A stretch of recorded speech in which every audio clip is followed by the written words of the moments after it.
বৃহস্পতিবার সাত সকালেই ভারত জোড়ো ন্যায়যাত্রা নিয়ে মালদা থেকে মুর্শিদাবাদের উদ্দেশ্যে রওনা দিলেন কংগ্রেসের সর্বভারতীয় নেতা রাহুল গান্ধী। তাকে দেখতে সুজাপুর, কালিয়াচক, বৈষ্ণবনগর সহ বিভিন্ন এলাকায় রাস্তার দুপাশে ভিড় জমালেন অসংখ্য সাধারণ মানুষ। গত 14 জানুয়ারি থেকে ভারত জোড়ো ন্যায়যাত্রা শুরু করেছেন কংগ্রেসের সর্বভারতীয় নেতা সাংসদ রাহুল গান্ধী। তিনি মণিপুর থেকে ন্যায়যাত্রা শুরু করেছেন, যা আসাম হয়ে পশ্চিমবঙ্গে প্রবেশ করে দিন কয়েক আগে। যদিও মাঝে উত্তর দিনাজপুরের ইসলামপুর হয়ে ন্যায়যাত্রা বিহারে প্রবেশ করে। এরপর বুধবার বিহারের কাঠিয়ার হয়ে ফিরে আসে মালদায় এবং মালদার হরিশ্চন্দ্রপুর, রতুয়া, ইংরেজবাজার হয়ে সন্ধ্যা নাগাদ ন্যায়যাত্রা নিয়ে রাহুল গান্ধী প্রবেশ করেন মালদা শহরে। শহরের ফোয়ারা মোড়ে তিনি সংক্ষিপ্ত বক্তব্য রেখে রাতের দিকে সুজাপুর হাতিমারি ময়দানে পৌঁছান। সেখানে তিনি রাত্রি যাপন করেন। রাতেই রাহুল গান্ধীকে দেখতে হাতিমারি ময়দানের আশপাশে বহু সাধারণ মানুষ ভিড় জমান।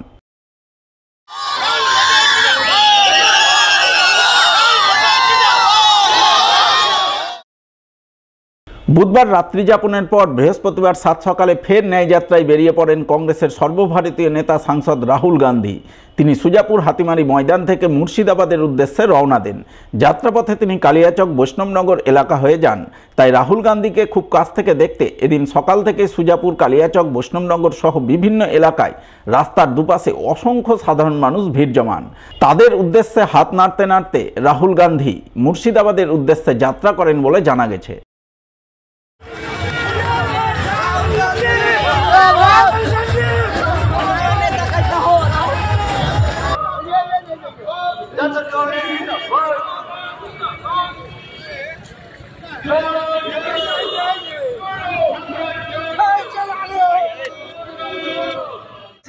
রাহুল গান্ধীকে আমরা দেখার জন্য আমরা আমাদের বক্তব্য ছিল কি আমরা রাহুল গান্ধীকে চাই প্রধানমন্ত্রী।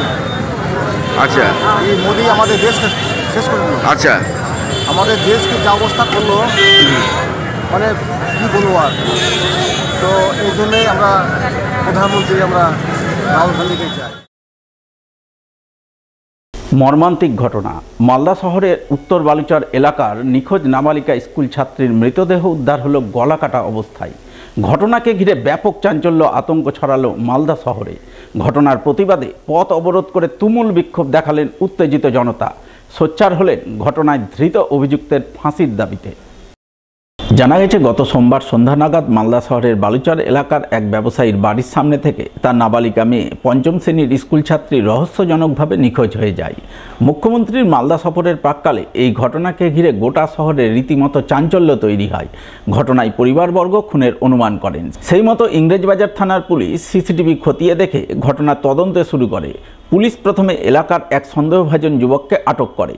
পরে জিজ্ঞাসাবাদে সে খুনের কথা স্বীকার করে বলে খবর এবং তাকে নিয়েই বুধবার রাতে মালদা শহর সংলগ্ন আমবাজার এলাকা থেকে নিখোঁজ নাবালিকার গলাকাটা মৃতদেহ উদ্ধার করতে সক্ষম হয় পুলিশ।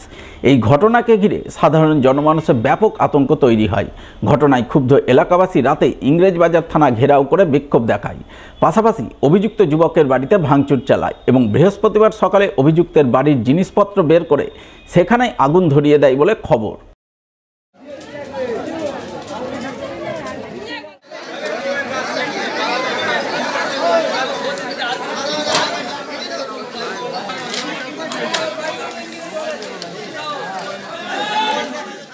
তবে এখানেই শেষ নয়। ঘটনার প্রতিবাদে বৃহস্পতিবার দুপুর নাগাদ নিহত নাবালিকার এলাকাবাসীর ক্ষোভ আছড়ে পড়ে মালদা শহরের ফোয়ারা মোড়ে।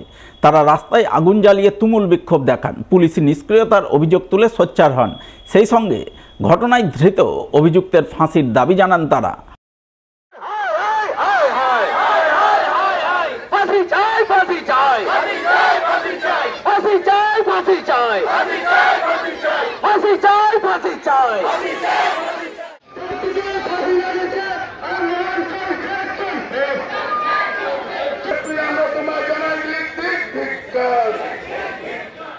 মোড়ে আমার একটা নাবালিক 10 বছরের আমার পাড়ার মেয়ে, আমাদের বাড়ির মেয়ে, বাড়ির মেয়েকে রেপ করে হত্যা করা হয়েছে। ছেলেটার নাম বাড়ির পাশে ছেলে রেপ করেছে। এটা 29 তারিখ বিকাল 6টার দিকে হয়েছে। এখনো কালকে বডি পাওয়া গেছে। এতদিন পুষ্টি করছিল। আমরা এখানে ছেলেটা ফাঁসিতে প্রতিবাদ করে আমরা ছেলেটার ফাঁসি চাই। এরপর বিক্ষোভকারীরা মালদা শহরের প্রাণকেন্দ্র রথবাড়ি মোড়ে পথ অবরোধ শুরু করেন। রাস্তায় আগুন জ্বালিয়ে পথ অবরোধ করে জোরদার বিক্ষোভ দেখান। বিক্ষোভ অবরোধ চলে ঘণ্টা দেড়েক। অবশেষে পুলিশের হস্তক্ষেপে অবরোধ উঠে যায় বলে খবর।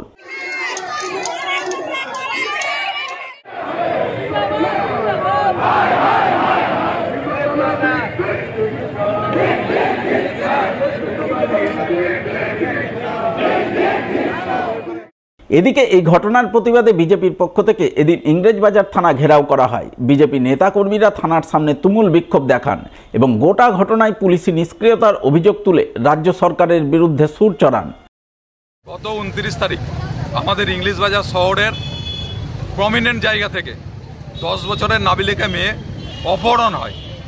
29 তারিখে বাড়ির পরিবারের লোকজন ইংলিশবাজার থানায় এফআইআর দার্জ করে, কমপ্লেন করে, কিন্তু পুলিশ অদ্ভুতভাবে নিষ্ক্রিয় থাকে এবং পুলিশকে বলা সত্ত্বেও তারা বলে যে আমাদের এখানে মুখ্যমন্ত্রী আসছে, বড় বড় নেতারা আসছে, আমরা এখন কিছু করতে পারবো না। আমরা দেখলাম সেই বাচ্চা মেয়েটির 56 ঘন্টা পরে তার মৃতদেহ উদ্ধার হলো মালদা শহরের আমবাজার থেকে, মন্দিরকাতা ধর্ষিত মৃতদেহ। এই যে পুলিশের এই নিষ্ক্রিয়তা যদি পুলিশ না করতো তাহলে আমাদের দৃঢ় বিশ্বাস পুলিশ যদি অ্যাক্টিভ হতো 29 তারিখে, তাহলে এই মেয়েটাকে আমরা জীবিত অবস্থায় সুস্থ অবস্থায় পেতাম। সারা শহর জুড়ে আমাদের বাড়ির মেয়েদের কোনো সিকিউরিটি নেই, কোনো নিরাপত্তা নেই। এই নিরাপত্তা ইংলিশবাজার শহরে পুলিশ দিতে পারছে না। আমাদের পুলিশ সুপার এসে যতক্ষণ না পর্যন্ত আমাদেরকে নিরাপত্তা সেটাকে সিকিউর করবেন ততক্ষণ পর্যন্ত আমাদের ধর্ণা বিক্ষোভ এখানে চলবে। পাশাপাশি নাবালিকা স্কুল ছাত্রীকে অপহরণ করে নৃশংস খুনের ঘটনার প্রতিবাদে এদিন নাবালিকার স্কুলের ছাত্রছাত্রী সহ শিক্ষক শিক্ষিকারা প্রতিবাদে গর্জে ওঠেন। তারা গোটা ঘটনার প্রতিবাদে মুখে কালো কাপড় বেঁধে মালদা শহরে মৌন মিছিল করেন। ঘটনায় অভিযুক্তের প্রতি চরম ধিক্কার বর্ষণ করেন এবং তার দৃষ্টান্তমূলক শাস্তির দাবি জানান।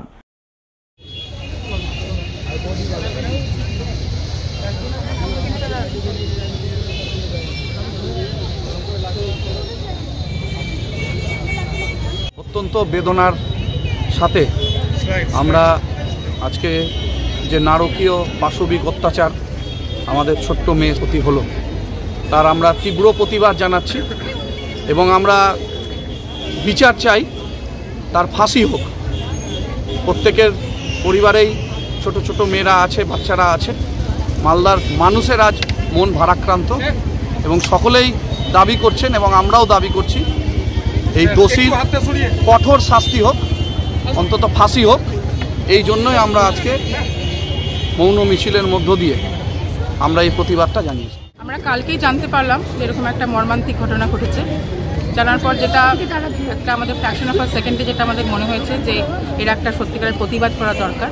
এমন একটা নৃশংস ঘটনা হয়েছে এবং যেভাবে বাচ্চাটাকে মারা হয়েছে, তো সেখানে একটা দোষীদের অবশ্যই একটা শাস্তির ব্যাপার থাকে। আমরা যেটা মনে করছি গার্জেন, ম্যানেজমেন্ট, টিচার্স, স্টুডেন্টস এরা সবাই চাইছি যে এই ধরনের ঘটনা যেন না ঘটে। আমরা একটা মোমবাতি একটা মিছিল করে এই ঘটনা প্রসঙ্গে জেলা পুলিশ সুপার প্রদীপ কুমার যাদব জানান, 29 তারিখ ওই নাবালিকাকে অপহরণ করা হয়। এই মর্মে তারা ওই দিনই লিখিত অভিযোগ পান। সেই অভিযোগের ভিত্তিতে পুলিশ তদন্তে নেমে সিসিটিভির ফুটেজ খতিয়ে দেখে 30 তারিখ নাবালিকার এক আত্মীয়কে আটক করে। সেই জিজ্ঞাসাবাদে 31 তারিখ নাবালিকাকে অপহরণ করে খুনের কথা স্বীকার করে।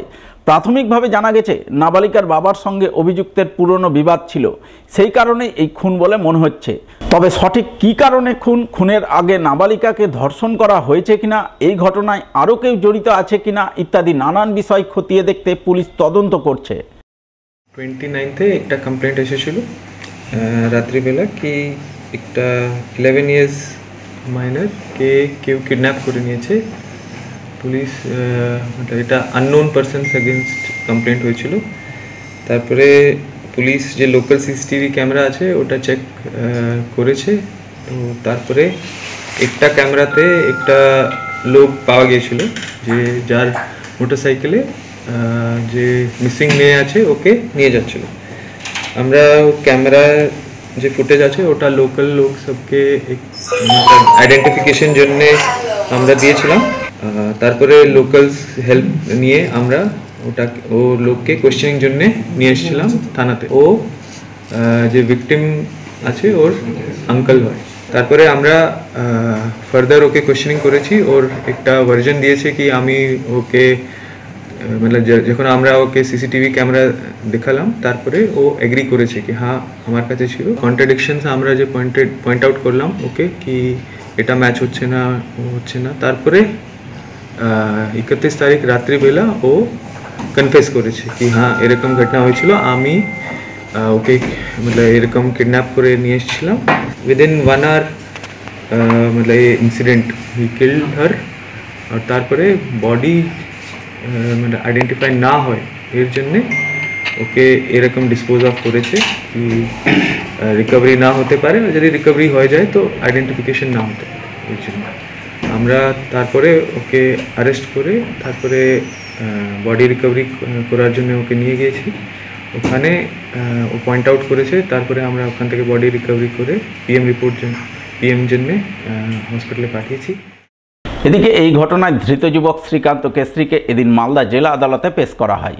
পুলিশ তার 14 দিনের পুলিশি হেফাজতের আবেদন জানায়, কিন্তু বিচারক 12 দিনের পুলিশি হেফাজতের আবেদন মঞ্জুর দেয়, এমনটাই জানিয়েছেন পাবলিক প্রসিকিউটর দেবজ্যোতি পাল। 29 জানুয়ারিতে এটা একটা মিসিং ডায়েরি হয়েছিল, যেটা 363, 365 ভারতীয় দণ্ডবিধির এই দুটো সেকশনে এই কেস স্টার্ট হয়েছিল। পরবর্তীতে সেটা অ্যাকিউজডকে যখন আমাদের ডিপার্টমেন্ট যখন তাকে ধরা হয় এবং তার কনফেশনাল স্টেটমেন্টের ওপর তার বডি রিকভারি হয় এবং মুন্ডুহীন বডি, এবং তার জন্য পরবর্তীতে আমাদের ভারতীয় দণ্ডবিধি 364, 302 এবং সঙ্গে ডেড বডি লোপাটের জন্য সেকশন অ্যাড করা হয়েছে। এবং পরবর্তীতে এই কেসে রিমান্ডের জন্য প্রেয়ার করা হয়েছে এবং রিমান্ডে প্রেয়ারের পর 14 ডেজের রিমান্ড প্রেয়ার করা হয়েছিল। তো লার্নেড কোর্ট কেসের গ্র্যাভিটি এবং মেরিট দেখে 12 দিনের রিমান্ড প্রেয়ার অ্যালাউ করেছে।